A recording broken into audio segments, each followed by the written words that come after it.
All right, guys, let's start winding down, y'all, because we got some movie news to talk about tonight, guys. We got some good stuff. I mean, Spider-Man Across the Spider-Verse has blown our minds across the Spider-Verse, right, y'all? It has been such a pleasure to get two great Spider-Verse movies from Sony, which I know, shocker, right? The people behind Venom, behind TASM 2, yes, are bringing us good, scrumptious Spider-Man animated films that are phenomenal so far. Guys, we got the usuals in the house. It's good to see y'all. Joe Son, Laser, G Kobe P. Guys, thank you so much for coming back tonight. And guys, just for tuning in, you are entered into our contest for a $25 Fandango gift card. Guys, we'll be drawing at the end of the show. I'll bring a little wheel up. We'll get to drawing, and then whoever wins, drop your email address, and we'll get that over to you as soon as we can, y'all. But holy crap. I'm just going to tell you guys right now, my Denver Nuggets are in the finals, and right now we're winning. So sometimes if throughout the show I kind of duck in and out, I promise you it's not because I'm not here. I promise you I'm here too. But there's a game going too. So your boys kind of all over the place, all over. But thank you guys so much for joining us tonight, y'all. Like I said, Spider-Verse, lots of big things happening there. The Flash 2, apparently. What in the actual hell? The Flash 2, really? The first one even came out. Yeah, we got a script already prepared for. We'll get into the conversation, but guys, I won't leave you hanging too long. Let's get my co-host in here. What's going on, Lo? How are you? Good evening from California. How's everybody doing? My mom's in the chat. Hi, Mom. Love you. Hey, Mom. And Good to see you. trust me, Leo, as a Dubs fan, I feel you. I'm kind of pulling for you guys. You haven't got it shipped yet, but I know the feels, man. Enjoy the game. Don't stress over it too much, but I totally get it. Oh, dude, we're 2 behind right now, so not stressing is not synonymous with me right now. That's an antonym. But man, listen, Hey, I think fourth we can pull quarters, it hey, out. fourth quarter, especially when it's 2 to 1 point like deficits, like Oh, no, yeah. pins and needles, man. We're Like, at 83, 85 right now. Us 85. 10 minutes on the clock. Oof, it's rough. It's rough right now. It's rough. I feel you, man. Guys, man, we got to get to our very first segment here, y'all. Let's get to...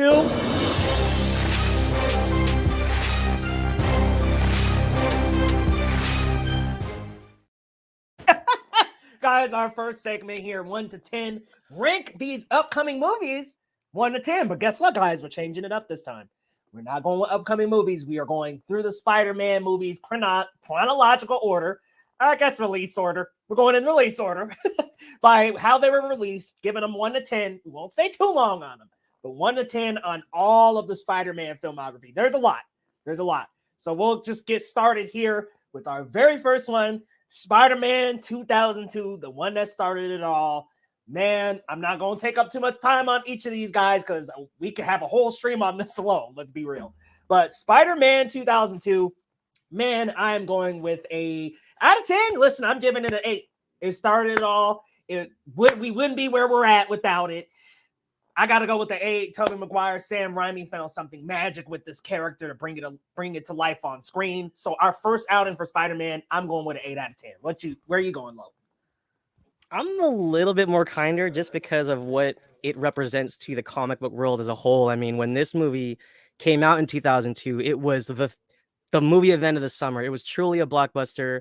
Danny Elfman's iconic score, Sam Raimi, the legendary horror filmmaker, bringing Peter Parker to life in the best possible way. I'm at an 8.5, man. It's number 6 out of my ranks.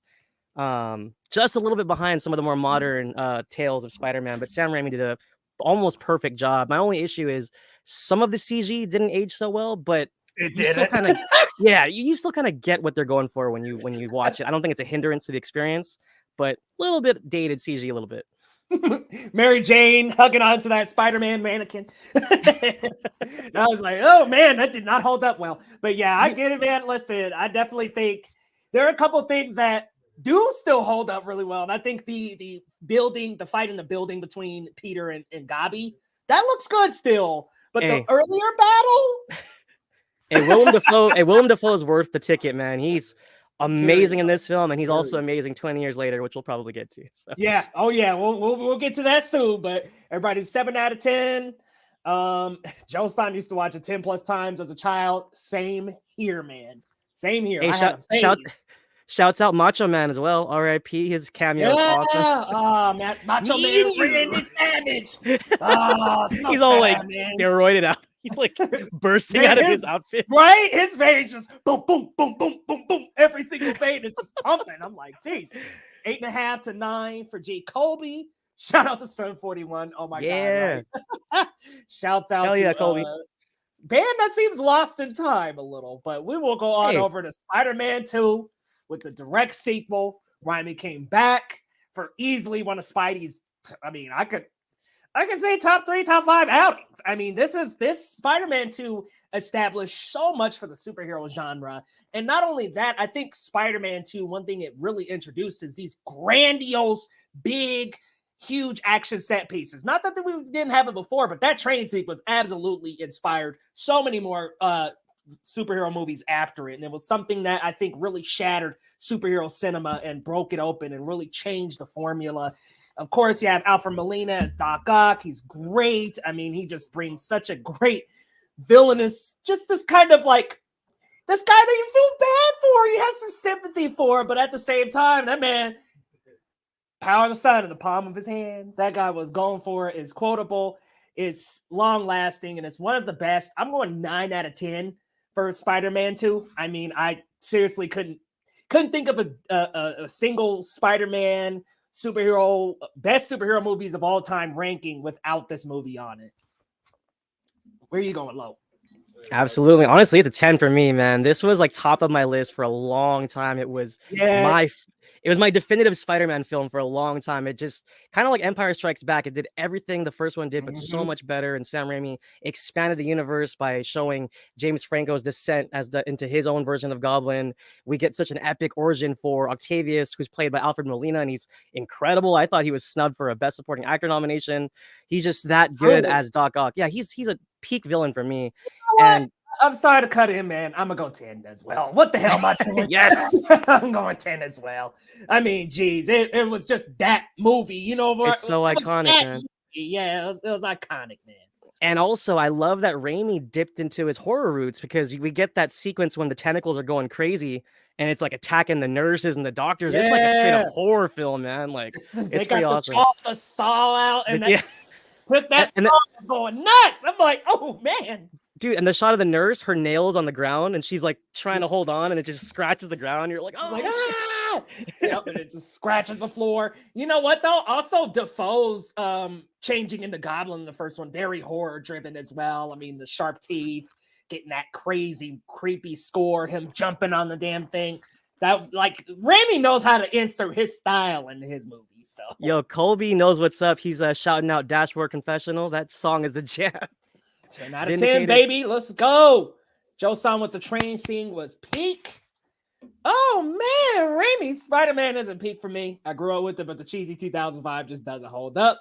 Still a good movie, but not perfect. Hey, we hear it. We're going, trust me, we're moving down the list, y'all. Now, I guess this could be really counted as the Spider-Man series' first blunder, if you will, was Spider-Man 3, which we know was heavy interference from the studio. I mean, we know Raimi did not want to include Venom in this film. So a little bit of push and pull going on here. Definitely can feel, when you watch the movie, you definitely can kind of tell, like, okay, that probably wasn't supposed to be there. Huh? You can kind of pick up on the little small things and details, like Venom as a whole, Eddie Brock, all of it, Eric Foreman. But listen, I think for what it's worth, I think it's like a decently fun rewatch. I'm going to be honest. Like, I think there's some goofiness. I actually, go ahead, at me on Twitter, y'all, at Geekly Goods. I actually think the little Tobey Maguire dance scene is cheesy and funny in its own way. I like it, man. I like it. And I love that they used it in the beginning of Into the Spider-Verse. Like, the reference is just great. Yeah, you're doing it too, looking just like Toby over there. But out of 10, I think for me, it's like a 6.5. I mean, it just doesn't hold up, man. And the CG in that one is the worst looking out of the 3. Definitely, you could tell there was some moving away from the practical, trying to get more with the computer-generated stuff. So it was a bit of an era there where it was just kind of some of these movies do not hold up. But Lo, let me know, man. Out of 10, where are you going? Yeah, I think Laser shares a similar sentiment. It's definitely ambitious, but it's also definitely bloated. A lot of studio Oh yeah. interference. I kind of imagine this would have played a lot better if it was just focused on Sandman. Thomas Hayden Church was great Yes. in it, and Mhm. also James Franco's redemption arc. I mean, it's not quite Vader level, but it's actually pretty decent, and I think it holds a lot of weight towards the end, especially when they team up. And Mhm, unfortunately, mhm. he watches his best friend perish. Harry, such a great character. And you know, I will say this: they didn't need Gwen Stacy. They did Hey, not need that. dude, Bryce Dallas Howard looked great, but that was just not needed. I know there was a lot going on in this film, but I gotta say the rescue of Gwen when she's falling from the building and there's like he's going through the crane, like that action sequence is pretty awesome. So it's not without its moments. I actually had the DVD of this and I saw a lot just because I had it and there's just something to Yeah, watch. I would same. just throw it on. So yeah, it's not the best of the three by any means, but I would still give it around a 7. It's a solid watch for me. I totally get the flaws and the critiques, and you either hate or love the dark Toby, whatever you want to call it. It's mostly Bully him just being McGuire. yeah, it's mostly him just being an asshole. but Yep. Oh, but Bully it has his McGuire moments. doing But doing yeah, a little green screen and such. I was just like, man, he a bully with that. yeah. But like I said, dude, Sandman, his intro was cool. His backstory was really well portrayed on the film. So it has his moments. Yeah, it does. It does. It's got some good and the bad. And I will say the black suit looked awesome. Venom, not as much, but the black suit Oh, looked really cool on Toby. I was like, okay, this looks clean, looks like the comic book adaptation. It just like looked real good, which I will say, Raimi's suit holds up. That suit looks great to this day. Even with all the competitors that it's gotten against it. Oh, hey, Geek Legend danced with their first girlfriend at the 8th grade dance, the Signifier. That's cool. nice. So you got like an Congrats. attachment to the movie. That's Post awesome. congrats, I guess. Right? I Like, said that like it just happened yesterday. Spidey senses are tingling if you know what you're talking about. Nice. Nice, nice. Okay, we're gonna keep it moving, guys. We are now on the Amazing Spider-Man. Lo, I'm gonna kick it to you first, man. What you think? 1 to 10. So Cast. out of the ranked set of films, this sits at number 7 for me. I really, really like Andrew Garfield as a character, and I don't know if you guys remember his video, his passionate like acceptance of the role in front of all the fans. Andrew Garfield really cares about Spider-Man as a character, and it kind of shows in the film. It's just my only issues with it are very minor. Like he's kind of like the coolest Peter Parker ever. And I'm not saying there's anything wrong with that, but it just definitely was a different Peter Parker than I was used to. I'm more used to the nerdy, kind of weird Yeah. type, but he's so cool. He like skates boards, he has perfect hair, and he just gets Gwen. Like, I mean, not that it was like he's awkward, but he's still kind of just, they hit it off immediately. So he doesn't have much trouble there. I think Mary Jane, the first film, was dating Flash, and he Right, got the right, car to yeah. impress Mary Jane. So slightly different origins, slightly different types of getting into the character, but out of 10, it's just behind the original Spider-Man for me. So I'll have it at a solid 8.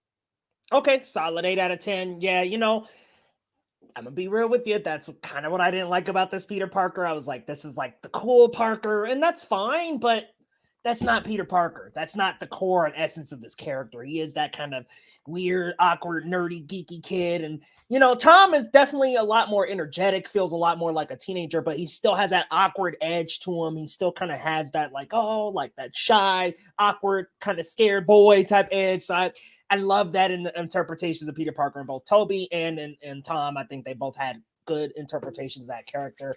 I will say Andrew's Spider-Man is good. I don't like the beginning of his Spider-Man because I thought he was kind of bullying the thugs and stuff. And I was like, that's not how Spidey gets down. I don't really like that. Like the jokes, don't like the kind of bullying and stuff. For me, TASM 1, especially on a rewatch, just doesn't hold up as well. I think it has its moments. And I do think as a couple, Gwen and this Peter do really shine on screen together. And I know it helped because Andrew and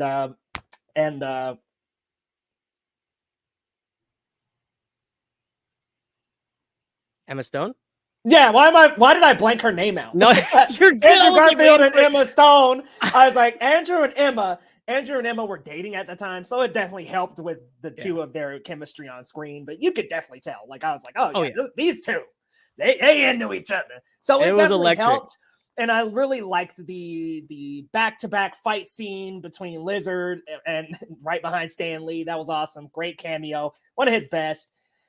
But unfortunately, I just think as a whole, the movie just doesn't hold up to when it first came out, how I felt about it when it first came out. I'm sitting at a 6 out of 10.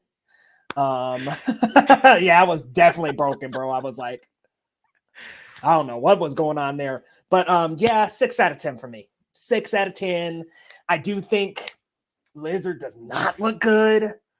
And I think for what it's worth, well played, but just not a great look anymore. It looks nasty. Hell, it just doesn't hold up. And The Goomba again, face. I don't like and I don't really like the bullying stuff. And also, I didn't like his Peter Parker that much. So 6 out of 10 Hey, for me. shouts out Dennis Leary, who played Captain Stacy, Gwen's dad. I thought he was He pretty was good. Yeah, and I did like that moment. I will say that was a great Spider-Man moment right there. Another movie with a great Spider-Man moment that I just didn't really like, though, is The Amazing Spider-Man 2. I'll let you go first again, my friend. Task them to. Yeah, so this is actually my least favorite of all the live-action Spider-Man films. Jamie Foxx is pretty okay. His storyline's kind of cheesy. Visually, I thought it was really good, and I love the score, especially that they kind of switched up the theme a little bit, and it felt a lot more anthemic, especially when you get to the end of the film. Or even the very beginning. Yeah, and he's like, and he's like dropping out of the sky. You see the wrinkles on the suit. It's pretty awesome. It's good. And that was an epic swinging scene. Yeah, pretty awesome. But then again, it's like it kind of fell into the same problems that Spider-Man 3 previously had, maybe almost a decade earlier, and is a little bit overbloated. I didn't love what's his name, Dane DeHaan's Goblin, even though I think he's a good actor. The way they wrote it and his portrayal of it was a little rough. So but the Gwen moment, of course, the one that everybody remembers it, no matter how much you like the movie. That moment does hit hard. And I'm glad that did tie into No Way Home much later, but it's definitely not my favorite of the series. I don't even know how to rate it. Maybe 6 out of 10. That's me being generous, I guess. That's generous. Yeah, it's like that's generous right there, man. So yeah, Tassim too. Listen, the Andrew Gwynn stuff was pretty good, but yeah, I did not like Dane DeHaan. I thought just not right for that role. Which is, what's so weird is like I would have loved to see like Franco's Harry Osborn with Andrew. I'm like, that would have been a cool dynamic, I think. But I didn't like DeHaan's Goblin. I just didn't didn't like that take on the role. I thought it was a little odd for that actor. Didn't really like Fox's story. Electro does look cool. And that opening swinging scene, I will admit, like seeing that in the theater on a big screen and sitting there like seeing that and that's the opening of Tassim 2, and you're like, wow. It gets you set up for what you may feel like might be the best Spider-Man movie, and then it just kind of fumbles the bag, unfortunately. Didn't really like Jamie Foxx's character, barely at all. They completely changed it for No Way Home, so they didn't like him either. I did like Gwen's death scene. I thought that was played out very well. We got Jacoby with a hot take. I don't feel Gwen's death felt emotionally earned, and the more you think about it, it was pretty much her fault. So the second part, kind of. I think there's a couple of. I don't want to blame Gwen, but I will say this: it did really affect Andrew Spider-Man a lot, and I will say that's like the one unfortunate thing that not getting Tassim 3 robbed from us. We didn't get to see that Spider-Man recover from that. Oh, by the way, like Shailene Woodley was going to be Mary Jane, so I was like, well, maybe we don't want Tassim 3, but I mean. That was like the one thing I was like, I did want to see some more of that Spider-Man for that. I wanted to see how he would react to that. I wanted to see him like kind of, because the next movie I'm sure was going to be a struggle about that loss. So I did want to see that. But Tassim 2, y'all. I'm going like 4 out of 10. I'll be real with you. The swinging scenes were the best part of it, but 4, maybe 3.5 on a bad day. All right, guys, we are going to move into Homecoming, which, man, what a great start and refreshing restart for getting a blip of Tom, Spider-Man, and Civil War. To go from that to this, I thought was a great transition. I thought Tom to me perfectly exemplifies the combination, the perfect combination of the two. I think he does capture the Peter Parker spirit. While maybe a little over cheery, but if you go back and read some of the Amazing Spider-Man, those early ones, Pete, man, he got the glasses and the little button-down shirt, but Pete is hype, man. Pete, he's a little hype kid. So I think that he captures that energy well. I think that he captures the Spider-Man energy well. Listen, guys, no, please don't start with the Iron Boy Jr. stuff. Yes, he does have a mentor in Tony Stark, but Tony doesn't do everything for him. But wow, look, Michael Keaton's Vulture, man. That car scene when he turns around and just tells him, I will kill everybody you care about, was just like, okay, this guy means business. But I liked it, man. Giving us a young Spidey. That was the Spider-Man we had never got to see on the live screen yet. Of course, Andrews was in high school, but he still didn't feel like a high schooler. At least Tom's felt like a high schooler, a kid still growing up. So it worked for me. Homecoming, easy 8.5 out of 10 for me. I really enjoyed Homecoming. How about you, Lo? Absolutely. I'm actually just a little bit higher. I'm at a 9 for that. It's in my top 5. Like you said, Tom Holland's portrayal is so natural, and he's so, like, the minute he hits the screen in Civil War, you kind of just knew, like, oh, this kid's got it. Like, he just nailed it from the bat. And what I loved is John Watts had this 80s sentiment to it. He brought a lot of simple themes, like kind of piggybacking off what you said. Like, he feels like a kid. Like, what do kids care about? He's building Legos with his best friend. They're trying to go to parties. He's all he cares about is what's her name? It's not MJ, but the other love interest. Is it Laura? Yeah. And of course, I love the twist of having her be the daughter of the big bad in the film. So that kind of gave an interesting dynamic, especially when he shows up to pick her up for Homecoming, and then Michael Keaton answers the door. It's like, oh, worst nightmare. So I know that. You don't want him opening up the door. Like, and, everybody loves the part. Are you talking about Liz Allen? Yeah. What was it, Liz? My bad, Liz. Yeah, because I remember the actress's name is Laura, the character's name. Yeah, my bad, I totally mixed that up. But yeah, the car scene, of course, everybody loves the car scene. You got my favorite part is the good old Spider-Man. And you see like the lights on his face switch from red to green when it hits him, like it's like, oh man, then he pulls the gun up later. It's like, man, he's just so menacing, and hats off to Michael Keaton, man. He nailed it. Man, Keaton was ferocious in that role. Oh, G. Kobe saying it's a good movie, but a bad Spider-Man movie. But you still gave it an 8 out of 10. But yeah, I'm sitting at about an 8.5. There is a little, guys, there's like 20 minutes, 30 minutes of Iron Man in the whole movie. If that. Honestly, it's probably like 15 minutes total. So I just don't think Iron Man is so involved to where it takes away from Spider-Man. I think he's still growing up. He's still growing into it. He's still learning how to become Spider-Man. I like it. And also, I think in the realm of Avengers and him coming from Civil War, it was a very natural tie that didn't dominate the story. It just kind of modernized it a little bit. 100%, man. We're going to keep it moving. We're going to go to, I know y'all think it's Far From Home, but no, we're going to release order, baby. We are going to Spider-Man Into the Spider-Verse, which came out in 2018, guys. It feels like it was like just came out like a couple years before this, but man, we'll get to a cross soon here. Into the Spider-Verse. What a animation game changer, superhero film game changer, Spider-Man on cinema game changer.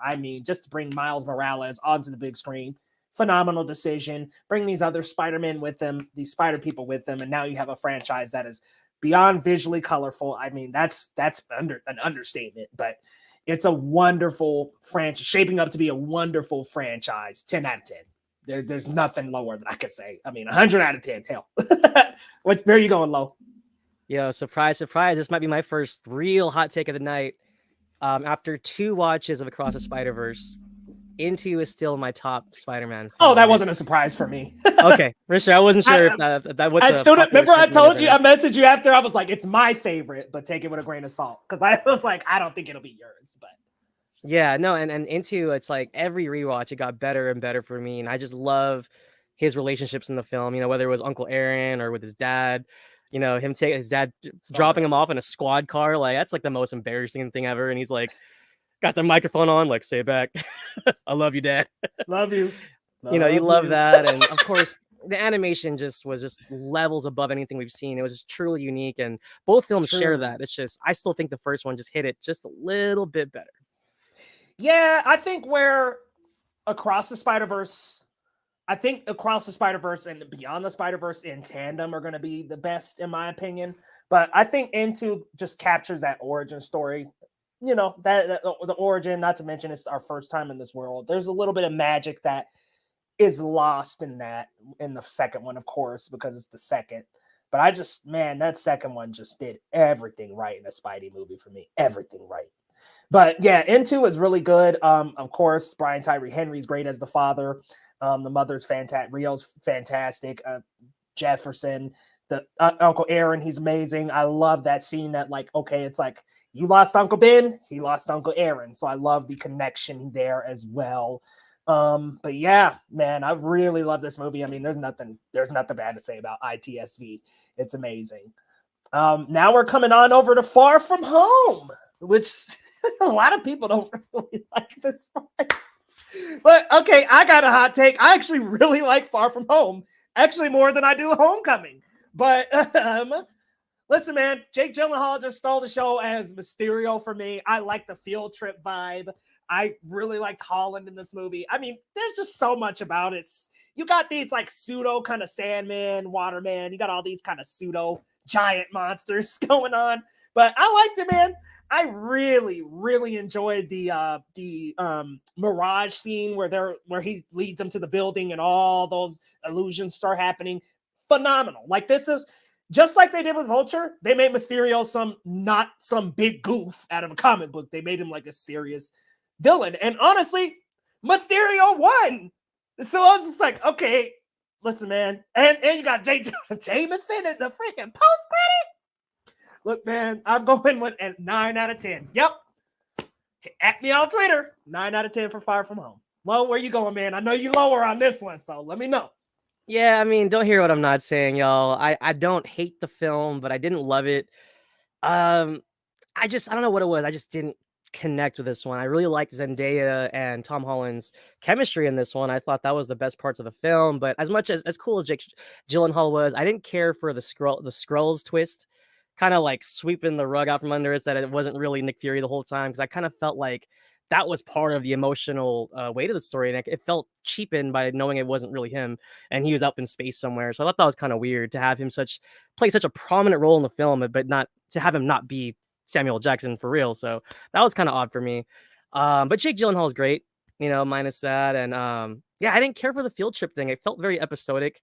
And I'll be honest, like, I'm not trying to hate on the goggles, the glasses scene, where that's the scene everybody makes fun of on Twitter. But there's some of the humor was a little goofy for me, especially like him undressing with that secret agent, and then the crush of the guy that likes MJ, that Asian kid that grew up and came back from the blip. Oh yeah, yeah. Like a lot, like yeah. Some of that stuff was really cheesy for me, and I was like, it was kind of more of a drag than it was fun. But I know people love this one. The suit's pretty cool. Gotta love the what do you call the black suit? The monkey suit, or the night monkey. That one's fun, and I don't mind. I like his him embracing the tingle, even though I don't like the phrasing. That scene's pretty cool. So he starts grabbing all the drones. Yeah, that was like one thing. I was like, I wonder if they're gonna make that reference in No Way Home, and that was that one they missed. But it's all good. I was like, I wonder if any other Spider-Man would be like, the fuck is a Peter tingle? Like, you popping a boner, son? I was gonna say, I mean, what's wrong with saying spider sense? I didn't understand why they felt the need to change it. I was like, yeah, I think Spidey sense is perfect. I think something was behind it. Like, I think there might have been, I don't know, man. Maybe I swear I saw like an article where it was like contractually they couldn't say spider sense. I don't know I don't know why. I can't. I don't know. But maybe I'm wrong. But I thought I saw something where it was like contractually they had to change it. I don't know. But okay, Laser, 10 out of 10. All right. Didn't like the Night Monkey. It says Peter Tingle. Sounds like a dirty video. Yeah, it does, for real. Okay, yeah. And then we're on to No Way Home. We got one more after that, y'all. And then we're into the main meat and potatoes of the show. I'm sorry this is dragging a little, but Spider-Man No Way Home. Listen, man, I barely got any criticisms. They brought us all the live-action Spideys on screen together. I'll make this one quick. 10 out of 10. On to you, Lo. Yeah, and I was gonna say my top four, they're all 10s. It goes ITSV for 1 for me, Spider-Man 2 for me, Across at 3, and then No Way Home right behind it at 4. Again, some of the CG is a little rough. I know that it was a logistical nightmare, I guess, getting all the post-production done for this film to meet the release date. And I would have loved to see the 3 Spider-Man lit better. The nighttime does kind of, some of the action is a little muddled a little bit, but seeing them swing together is nothing like it. Seeing Andrew and Toby on screen with Tom Holland's like worth the price of admission alone, let alone all the villains that come along with it. So it's a 10 for me as well. Yeah, you get all those fantastic villains, and my damn Nuggets lost, y'all. Oh, sorry to hear it, man. Yeah, by like 3 points. But yeah, all the villains are back. You got these iconic moments as well of Peter's teaching the other Peter, how to be Peter. Love it. Great film. Listen, lots of people love this movie, and then they went back on a rewatch. So maybe the rewatch value is not great, but hey, I love it on a rewatch too. Across the fucking Spider-Verse, y'all. Excuse my language. Just came out. We're going to talk about it later in the show. 100 out of 10. Best Spider-Man movie. My top 4 is Across, Into, 2, No Way Home. 2, No Way Home. On you, Lo. Oh, sorry. No 10. problem. 10 for me. It's third on my list. Let's go. Not since Baby Driver have I had such like a really fun infatuation of seeing the music beats hit on screen with different cuts and different movements. It was very fluid, and admittedly it's a little exhausting, but as a former musician, it's a joy to watch. So very, very, very good. Oh, I thought Laser said 0 out of 10. I was like, but he hasn't seen Across. All right, guys, let's move on to the main meat and potatoes of the show, the roundup.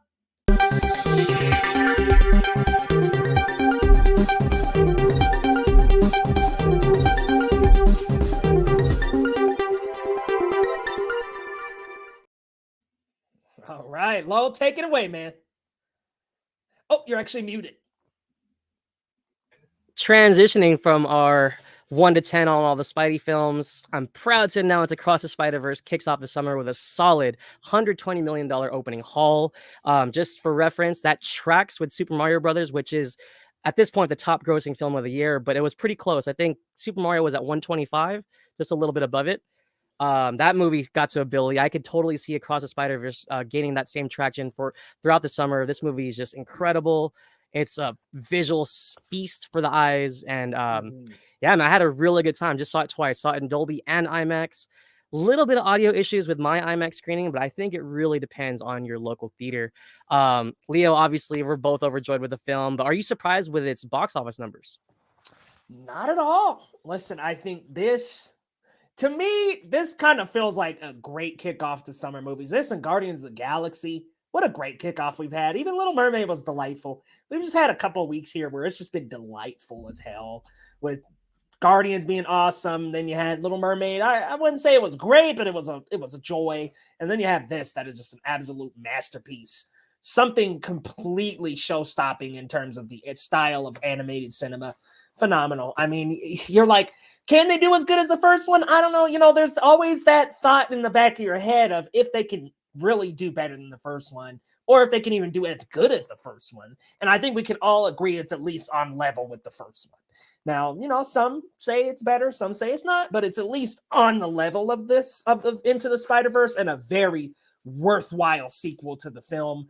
Phenomenal. I'm just worried, man. I'm like, listen, with Transformers coming out next week, The Flash and Elemental the week after, I just don't think it's going to have legs, unfortunately. Transformers is very much a family movie. So is Elemental, and then you got Flash as a superhero film. So it's just, I really wish it had that room to spread, that room to run that Mario had. It's definitely not going to top Mario in the box office, though. Yeah, I was gonna say, I think a couple of weeks would have helped for sure, but I think it'll hold. It actually outdid Guardians. Guardians opened, their weekend was around 75, I think, overall for their weekend haul. Yeah, this is the best this year so far. Best opener. So I think, I don't know, we'll see. I mean, Transformers is gonna pull some numbers, but I think this might sustain. We'll see where it stands going into next weekend for sure. Oh, totally. And that's not me saying it's not going to do well. I just think it's going to be like, oh, it's not number one anymore. Maybe. I don't know. We'll see. I was gonna say a lot of people haven't seen it yet. I know ladies over here like, please don't spoil the movie. Go see it. Go see it. It's out now, and it's an awesome time in the theater. Great fact here from him as well. 85% higher than the first movie, opening at 35 milli. Huge. Yeah, it's huge. That's a huge improvement, especially knowing well, that's a minor spoiler. I won't get into that. Jumping into our next bit of news, Dwayne Johnson is set to star in a solo spinoff of the Fast and Furious franchise. He previously did Hobbs and Shaw with Jason Statham. I guess it's just about Luke Hobbs now. So, you know, I don't hate the Dwayne "The Rock" Johnson. I know some people have turned on him as of late due to some of his choices, like things he said and his feud with Vin Diesel. But I think this is kind of odd. And this with the live action Moana announcement, it's definitely questionable like decisions he's making here. I think he's trying to win us back, especially how we turned on him with, I think, Black Adam it was. The Black Adam stuff didn't work out so well. He was kind of overhyping the film, saying this and that. What are your stance on this, Leo? Is Dwayne Johnson still one of the actors that you care to see on film?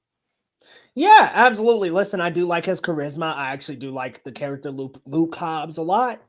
I just think it would be better to just keep it to Hobbs and Shaw. Like, why does he have to get his own movie?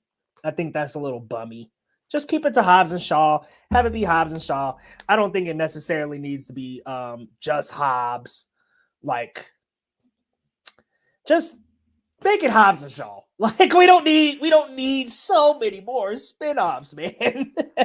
It also kind of feels like it's adding to the fire. Like the fact that like him and Vin Diesel aren't cool, and it's like, well, I'm still a part of this franchise. Here's my own movie. Like they made up. They squashed that beef. Yeah, Rock came out and said they squashed the beef. So they're good. I'm just kind of like that's fine. I'm glad they squashed the beef. I'm like, we don't need two actors of color arguing with each other. We need to reel that in. But yeah, I'll just say that like how much further, man. You know, if anything, we should have got a Han spinoff. We should have got like a character that deserved more screen time. You know, I mean, nothing against Luke Hobbs, but at least he has Hobbs and Shaw. You know what I mean? So it's definitely I'm just like, yeah. And now, like you said, doing Moana, and it does feel weird after he super hyped up that Black Adam movie, and it just ended up being a blunder. But whatever, man. Well, we're gonna get it whether we like it or not. Right. And I think the main thing was his interfering. Like he specifically wanted Henry Cavill in it, but he also didn't want to be in Shazam, right? Like I think that was the one where I was like, damn, dude, really? Like, so definitely questionable decision making for sure.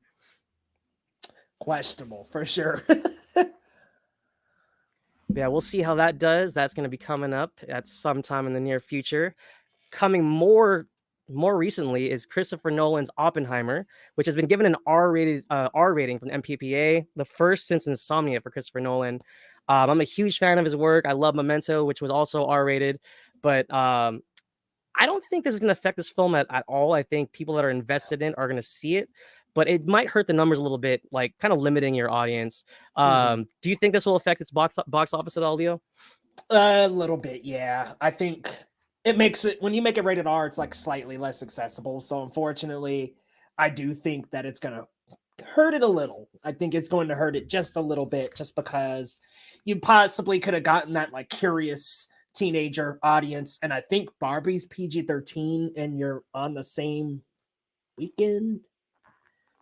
Eek. So listen, I love Nolan's movies. I do as well. Like I'm a huge Nolan fan, love Memento all the way up to this. But if I had the option of which to go to first, honestly, I probably would watch this first and then Barbie to get a cool refresher after. But yeah, I like the R rating. I'm down. I just don't know how that's gonna do at the box office with that. Eek. I was gonna say, I think he's one of the few guys, like kind of like Spielberg and Scorsese, like his pictures are kind of event pictures at this point, like going back to like Interstellar, Inception, Dunkirk. I think the audiences nowadays kind of know what to expect, but like you said, going up against Barbie, I think this might hurt them in that area because Barbie will be seen by more audience members. So we'll see how it plays out. But it looks good. We'll see. You know, Yeah, Cillian Murphy looks looks great. Matt Damon looks great. Was it Kenneth Branagh, Emily Blunt? Love the I'm cast. wondering where the public stands on after Tenet, because Tenet was like kind of mixed received. So. Oh yeah. And speaking of audio issues, that was definitely a film that, I'll be honest, I didn't really understand some of the dialogue in that film, but it was entertaining at least. Subtitles on, because I was like, "What are y'all saying?" Hey, Joe-san, thanks for pulling up as always, friend. Appreciate you. Appreciate you, Joe-san. But yeah, we'll see. Have you seen Insomnia with Robin Williams and Al Pacino? Mm-hmm. Yeah. Hilary Swank. I think it's an underrated film. He just has so many like great bangers on his entire filmography. But Insomnia is a good watch. I've been meaning to rewatch it. It's been a while for me. Yeah, I think I might try to work my way back through some of his filmography, to be honest. The Prestige is awesome. Love The Prestige. We'll see how this one does, though. Yeah, we'll see. I'm like, oof, up against Barbie, making that rated R. Yep. Tough. All right. This one was a little bit, forgive me, I don't mean to dump on the movie so hard. It's a little bit laughable for me. It's kind of weird to announce before the first film has even premiered, but apparently there is a script that's been completed for The Flash 2. I know you saw it, Leo, and most of the praise for this film has been pretty positive. I'm not a fan of some of the comments that have been made supporting Ezra in future casting, but we'll get into that much later in the show. I think this is such an odd announcement. What about you, Leo? Yeah, definitely like a weird jumping the gun here. It hasn't come out. They're having all these press screenings. They went from like over $100 million in projection to like under 100. It's like, okay, what's going on? Not to mention, you got the Muschiettis, all of them. Oh, well, there was never a plan to cancel. That's what Barbara said. Andy said, we don't want anybody else to be Flash. And I'm just like, oh, it just feels like this weird going to bat for somebody who has a terrible history. Like, okay, you guys are really going to bat for each other, really going to bat. And it just says something about white Hollywood here about how big of a defense they're taking for this person. I'm sorry. Like, you guys are really, really going to bat for some dollars at the end of the day. So listen, man, I'm just going to be honest. I love the movie. I'll be 100% with you guys. I did. I'm going to laugh my ass off, though, if it falls flat at the box office. Because these Muschiettis keep on coming forward, and it just feels like everybody wants us to forgive Ezra. It just feels like they're like, oh, just get over it. Just get over it, guys. Like, they're getting help. They're this, they're that. The only thing we've seen is a PR-laden apology. So it's just, to me, it just feels super insensitive. It feels like they want people to see this so badly that they're coming to bat for Ezra every chance they get. And it's like, can y'all just shut up and let the movie come out instead of VFX supervisors coming out and, oh, you'll forget about. You really want to say that to people who have unfortunately been abused in their lifetime? You really want to say, oh, you're going to forget that this person has done things like that once you see this movie? That's a trashy thing to say. That's a terrible thing to say. And the fact that they keep on saying things over and over and over is going to just keep reminding people, oh, or it's going to turn people on to the fact that this person has done these things. They're going to go run and do their research, and then maybe they'll be like, you know what? I think I'm okay. So y'all are really trying hard for some dollars. I need y'all to reel it in and just let the movie come out, please. Absolutely. I feel like the way they handle the situation has just been appalling. They just pretty much don't acknowledge any of the accusations and pretty much been looking the other way. And yeah, it's like they don't care at all. Like, they don't care at all. You hate to see it. So we'll see. I won't be attending the opening weekend for The Flash, and we'll see what the numbers do. Let me tell you, man, you're not the only friend of mine who had said that. I've had friends who barely see movies at all that are like going to see Across the Spider-Verse, going to see, like, the big ones, that are like, no, I'm good on The Flash. I'm good. And I feel like, again, DC has a bad habit of this, but they showed a lot in their trailers. So I think I got enough to I'll wait for streaming, and then we'll see how the numbers do when it does premiere. So Yeah, I totally get it, man. And anybody who tells me they're waiting, I don't blame you. all right, with our last bit of news of the day, DreamWorks live action take on How to Train Your Dragon is set with Mason Thames and Nico Parker to star as Hiccup and Astrid, respectively. How to Train Your Dragon is one of my favorite animated films. It's such a joy to watch. The score is amazing. The mythology of the dragons and seeing the bond between Hiccup and Toothless is just perfect. It's like anybody that has a pet understands. Like you kind of develop that bond as you nurture it and raise it and teach it things. And it's such an awesome tale, and especially the Viking mythology as well. There's so much there within the whole trilogy. I'm kind of curious if this will translate to live action as well. As you know, the Disney remakes are kind of hit and miss, and some people hate them, some people love them. I have hope for this one. I think this premise is suited for live action better than some films. Like, for example, Little Mermaid, I didn't hate, but some of the the big finale for that film doesn't translate to live action as well for me. So, what do you think, Leo, about this casting? I'm not familiar with Nico Parker. I think she was in The Last of Us and Dumbo, I think. Yeah, she was in the Last of Us. She was in Dumbo, and I want to say she was in something else, but she's Thandie Newton's daughter.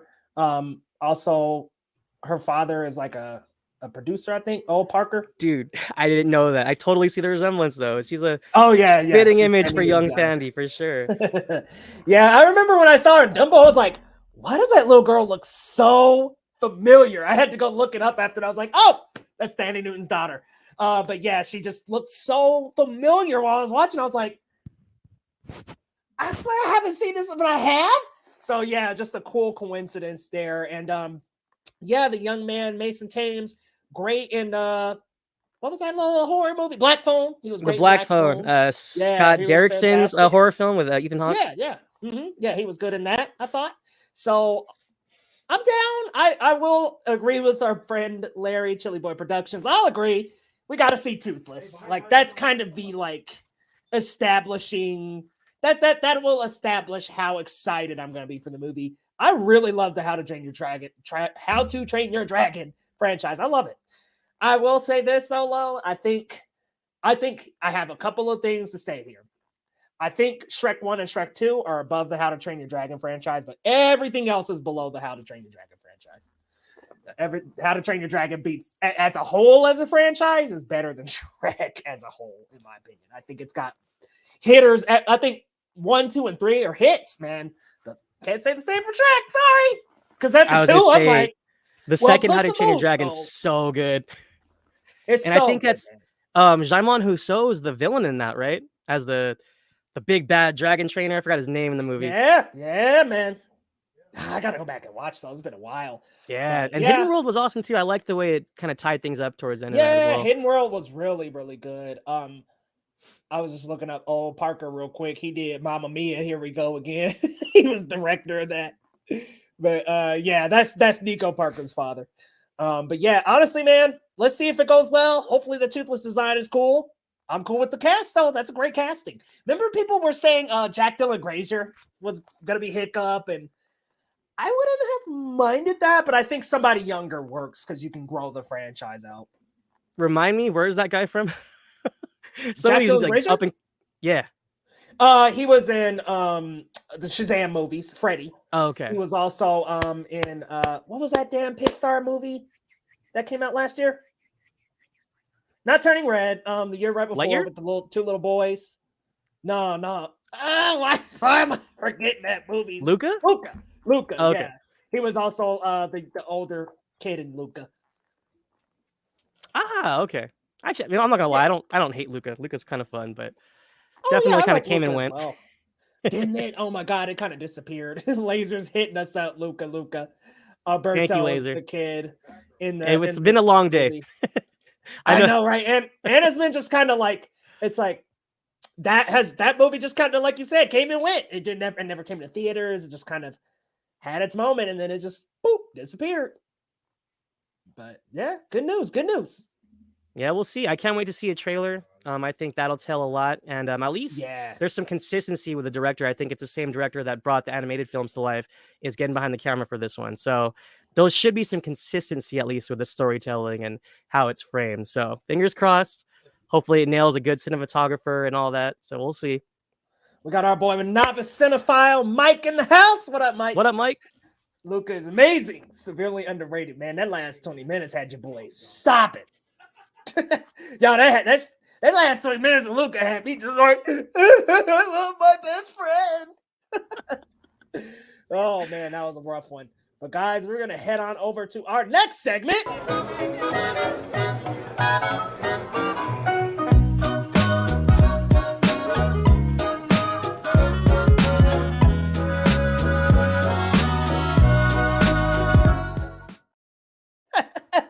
Guys, we are on the movies and shows of the week, and this week we will be talking Across the Spider-Verse. And Lo, have you seen Ted Lasso? Did you finish it? I did not, unfortunately. I haven't seen a single episode of 3, so I got to catch up. I'm gonna just do one quick little spoil-free little drop for that after Across the Spider-Verse, but let's talk about the cream of the crop this week, guys. We got to talk about Spider-Man Across the Spider-Verse, bro. I mean, G. Kobe, let's all go to the lobby. Let's all go to the lobby. Yeah, that's how I picked that song. Yeah, the little popcorn bucket and the little candy packs. Yeah, man, but man, Lo, when you saw Across the Spider-Verse for the first time, how did you feel walking right out of that theater? Like, first reaction, first thoughts, when you got done, when that freaking cast list hit, how'd you feel, man? I mean, listen, to be continued. Yeah. What'd you think, man? How'd you feel? I think so much happened.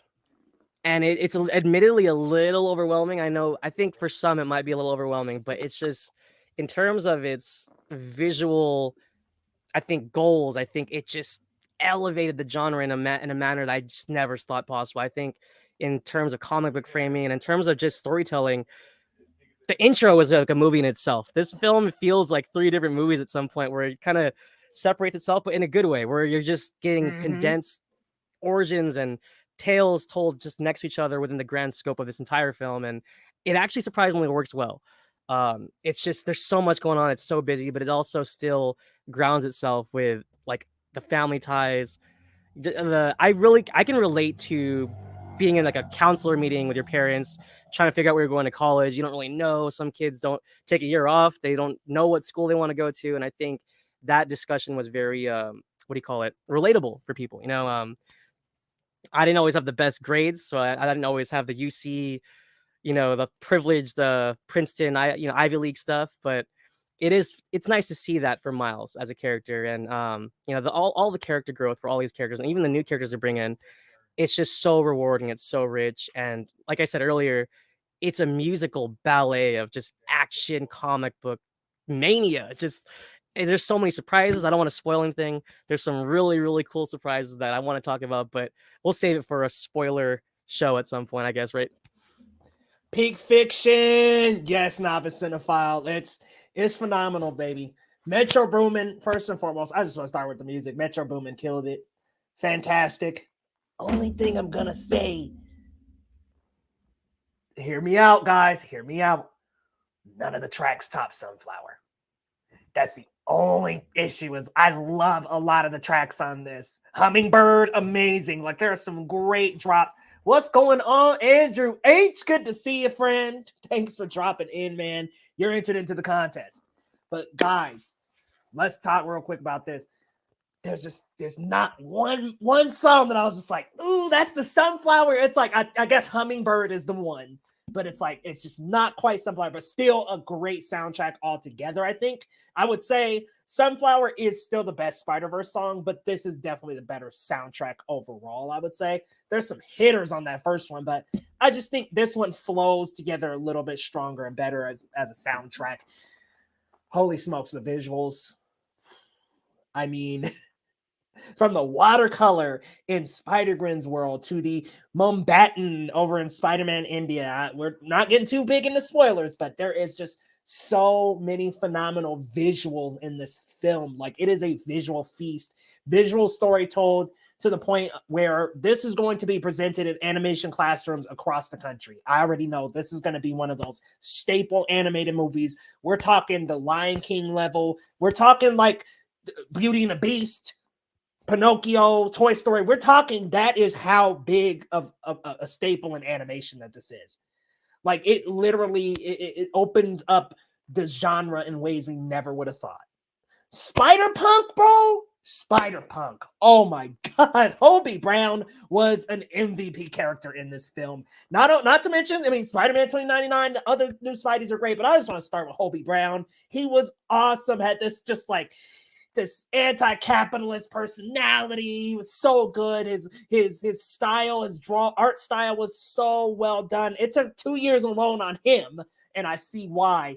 But not only that, guys, I feel like Daniel Kaluuya was having a blast. Like probably the most fun he's had in a while. Dwayne from Cinemania World brought up something very good the other day. He plays a lot of English speaking, like US English speaking roles. And, you know, he was in Black Panther.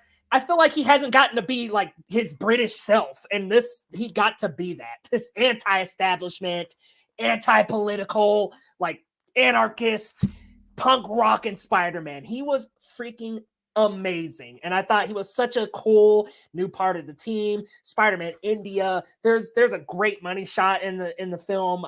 I'm not spoiling, I promise it's out there, but there's a cool money shot with Spider-Gwen, Miles, Spider-Punk, and Spider-Man India that looks phenomenal. It's on my Twitter, so it's my header on Twitter. I love it.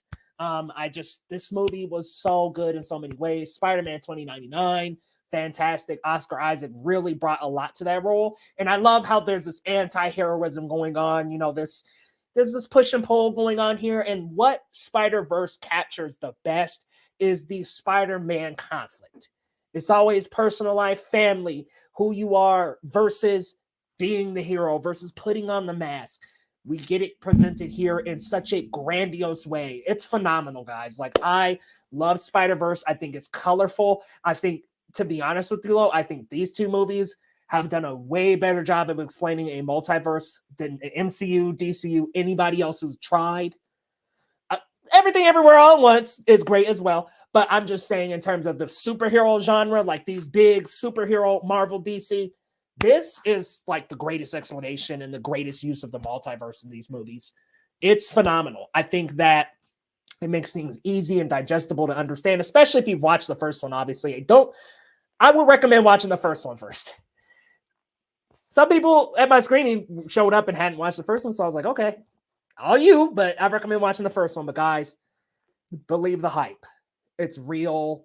It's honestly, there are some great emotional beats in the film as well. I like how much Miles and his dad got in the first movie and how much Miles and his mom gets in this one. I think there's this cool, fair split of like the first one, it was Miles and dad. The second one is Miles and mom. I really like this. I love that his family's so involved. You know, it's the opposite of Peter Parker. Peter Parker he had May and Ben, but mostly grew up with May. But you've got Miles here who's got his mom and his dad, and they make a little point about that in the movie there. I won't spoil that moment, but let me tell you guys, the Spider-Man cameos in this. Hey, is it too soon to say best in the genre? Because I think these are some of my favorite cameos I've ever seen. Like, it's so fun. I mean, I'm gonna be real with you. Best in the genre. You're right. Best in the genre. Like, it does cameos great. Some of the, you know what? I know some people want to use No Way Home. I'm gonna use Multiverse of Madness. I think this checks some boxes that Multiverse of Madness desperately needed to check that did not. And when you think about Multiverse of Madness and its multiverse travel, it's weak. It's not as visually fun or flavorful. When you get it here, you get different art styles, and then it just begs the question of these multiversal travel movies. They just work so well for animation. It blew my mind open, honestly. I love it. I could talk about it all day, but out of 10, Lo, 10 out of 10. It's a 10 for me. It's an absolute 10. And I think one more thing I could say without spoiling is I think the best thing this film did compared to its trailers is that there's lines in the trailers where you expect something, but then when you see it in the film, the same line from the trailers in a different scenario, yes, it changes the way it moves you and the way it feels. Like, for example, the joke of Miguel running like that kid in 616 with Dr. Strange or 1999, like that kid with Doctor That's Strange, like perfect. when he mentions it in the film, it's completely different from what you see in the trailer, and it plays off so much better with the chase with the Da Vinci vulture or whatever. Yeah. Which again, in terms of art style, it's just insane. Like this guy like literally leapt off of a parchment, like it's like a black and white parchment of Da Vinci, and it's exactly what it looks like, and it's just so cool seeing that interact with other types of spider art animation people. So love it. I mean, it's honestly, it's one of the best animated films of all time. Like I was naming off all these animation hallmarks. It's stapled. It's cemented itself into that level. It really is a hallmark of animation. It really is. And I love what you had to say about the trailers, because I think this is perfectly encapsulates how to do the trailers, the teasers, all that. I think this was the perfect way, because there was a lot in the trailers and you're like, shit, dude, there's a lot in the movie that was not in the trailers at all. So I was like, this is how to do it. MCU, I need you to adapt the same mindset. Kind of throw us off a little, because like you were saying about Miguel, there's a different way it's used in the movie. I'm like, kind of throw us off a little. Give us a little bit of that. Give us a little out of context. And I think No Way Home, for what it's worth, we're taking rumors out of it, just official marketing. I think for what it's worth, No Way Home did a decent job as well. So I think with the Spider-Man properties, they're hitting the ground running with this good marketing. So really well done. Trying to think, is there any? I mean, honestly, man, even down to the sound design, like Spider-Man 2099 in the beginning, like shoots his web out, and there's this cool like synth that like establishes like who he is as a character. And this movie, man, I need to watch it again. Also, I wanted to shout out Issa Rae. I loved her great. portrayal of Jessica Drew. It was so awesome with the cycle, with her look. Like it's just each one was so unique, and like you said, I can go on and on about like how enjoyable this was all to see. It was just such a joy as a Spider-Man fan. Somebody check on that baby though. Like somebody check on that child, please. I was gonna say her and Peter B just putting their children in harm's way, like whatever. They're special like, too. Okay, so I'll just ask you this, then we won't do no spoilers. I'll just say no spoiler, I promise. But who is your favorite new Spider person? Oh, that's tough, man. That's I want to give a quick shout out to Ben Reilly because he was hilarious. He was awesome. But it's hard to say. My only thing is I want to say Hobie, but also I kind of feel like I didn't get enough of him. Like I needed more of Hobie, bro. I wanted so much. So that was my only thing. But Daniel Kaluuya was great, and I will say though, because she's not new, but I just love everything they did with Spider-Gwen, because you fall in love with her in the first film, but they really flesh out her character so well in this one. Like you know, no spoilers, but her moments in the film are really special, especially with her father, her Captain Stacy and her universe. Really liked the way those scenes were on film. The conversations, so emotional, so heart-wrenching. Actually, some of the most intense sequences in the film, and this film has a lot of crazy action sequences and crazy chases, but some of my favorite moments were the more tender ones, like you know, the chat between Gwen and her dad. It's really good. It's so good, man. It's so good. Tyler's coming in. What's going on, Tyler? Saying, give Spider-Rex his own film. Please do. It was so good. I was like, the amazing Spider-Rex, Tara Parker.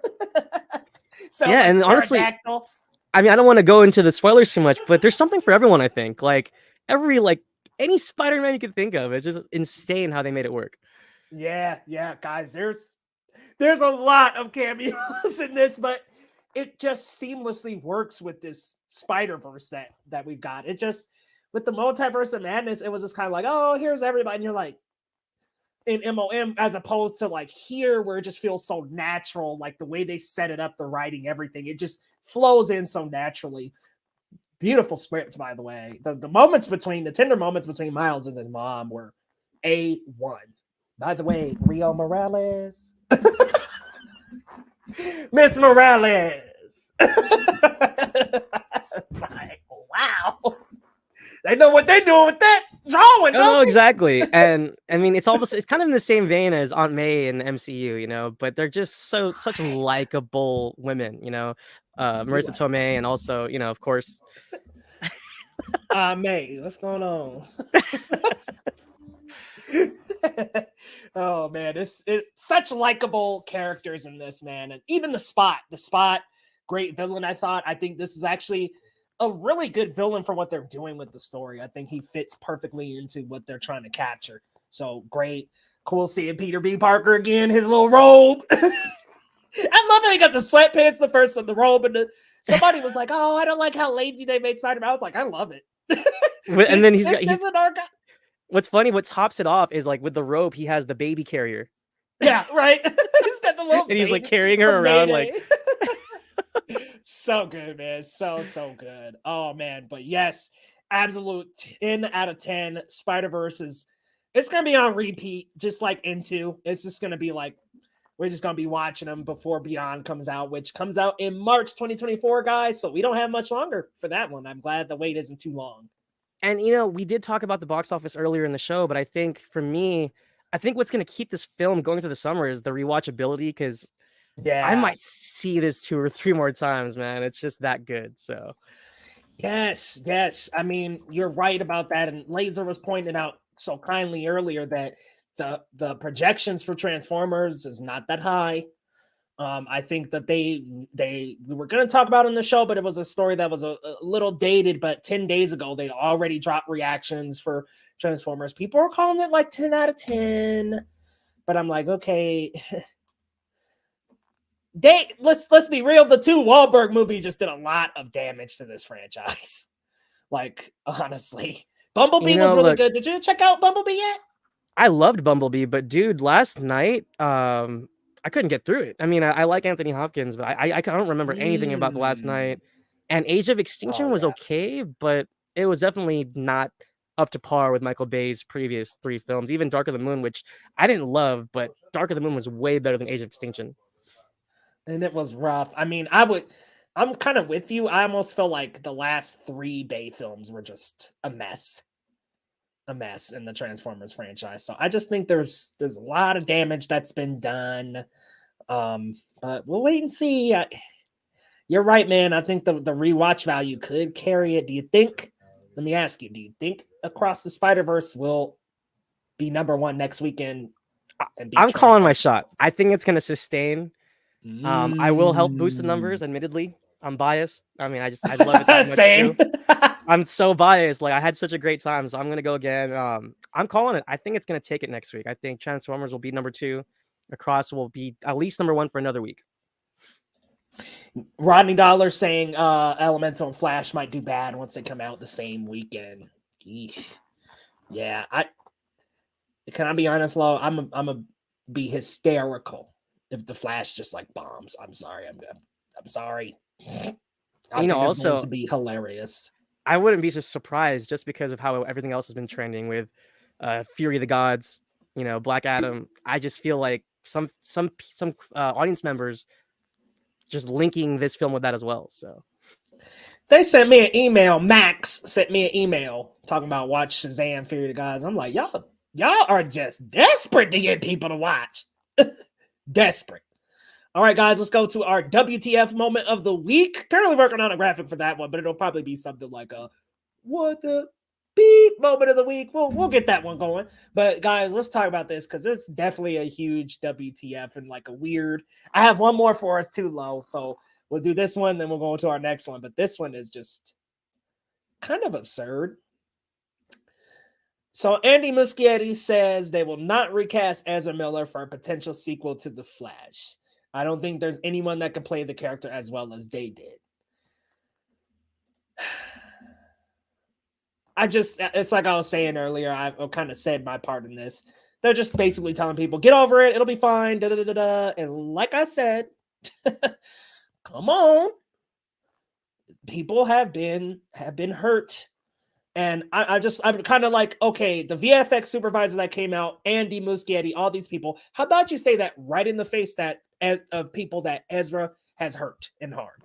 How about you say that right in their face and see how they react? But Lo, I'm gonna go to you, man. What do you think? Well, I'm gonna be with you. I was kind of biting my tongue earlier, but I kind of want to call them out. Like, hey, WB, Andy Muschietti, all the producers behind the Flash. It would go a long way for them to say they condemn the actions of Ezra, anything he's done in the past and anything pending. I think the disacknowledgement of it is just leaves such a bad taste in my mouth. And it's just I don't even think it would hurt the film's box office as much if they were more truthful about those proceedings. But they're hiding it, they're shooing it under the rug. So I can't stand how it's just kind of this whole like, get over it, guys, get over it, get over it. Y'all get over it. Y'all, how about y'all stop telling people to get over it? Y'all get over this movie performing that well to where you're coming out talking about, oh, you're gonna forget all about. I'm pretty sure those people who got their houses broken into, who got terrorized by this person, I'm sure they're not gonna just get over it. But Rodney brings up a good comment here, saying that the film is dead after what Ezra did. Sorry, there's no hope. Rodney, I'll be real with you. I'm curious to see how this is going to do in the box office. I'm like, they could be digging their own grave. And Laser saying they're treating us like we're just going to forget and just shut up and move on. Yep, they're just like hurrying. They're trying to hurry us up and shut people up. And I'm just like, I don't like that at all.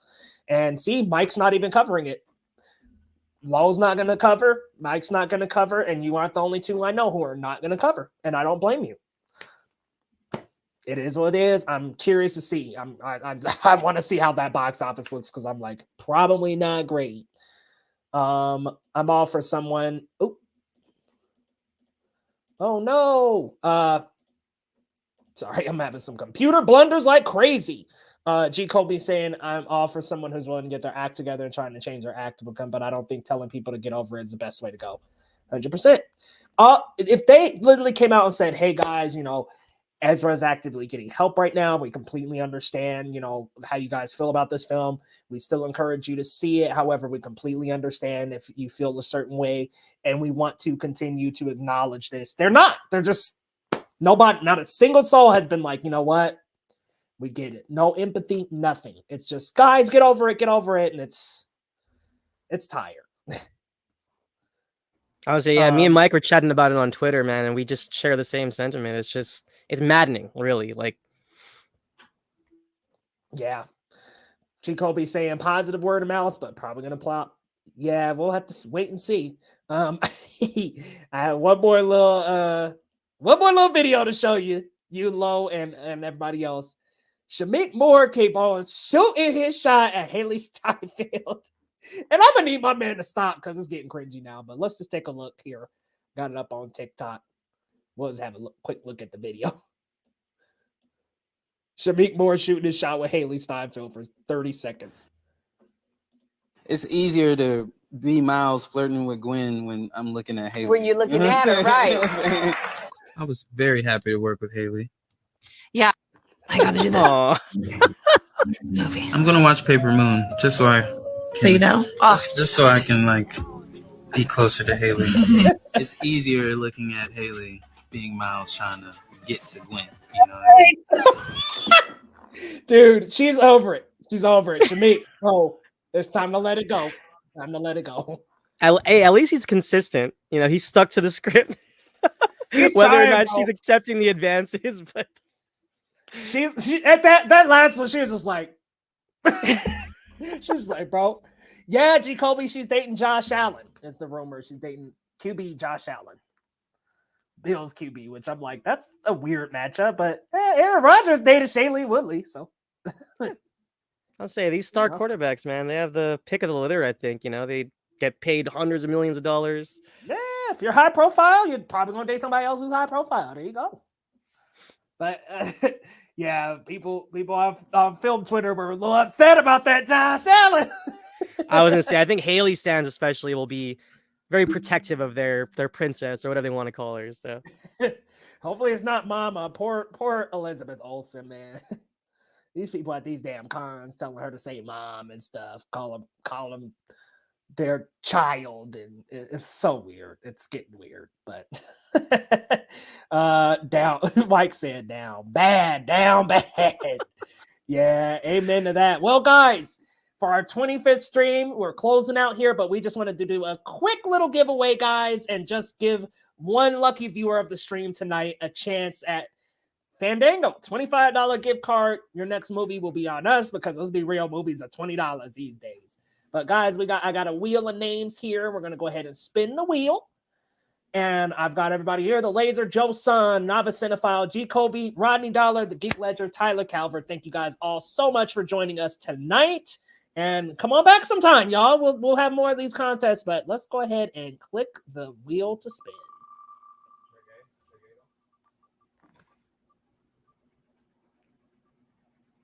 All right, Tyler. Sweet. Congratulations, Tyler. Congrats, Tyler. Thanks for pulling up, man.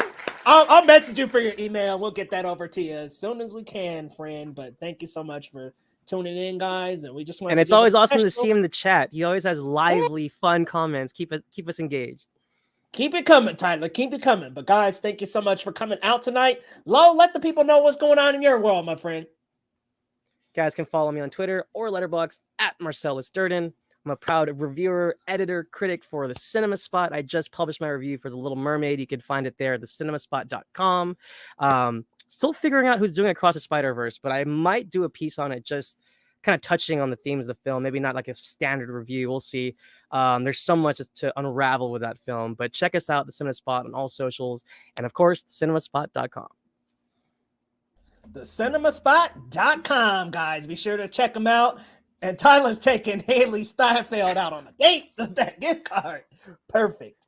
Guys, come on back to the Geekly Goods live channel this week. We'll have clips of the live stream going up. And then on the main channel over at Geekly Goods, guys, there are a lot of things coming up this week between The Flash. I've got my missing movie reaction coming up tomorrow, which what a underrated movie of the year. Wow, I love that film.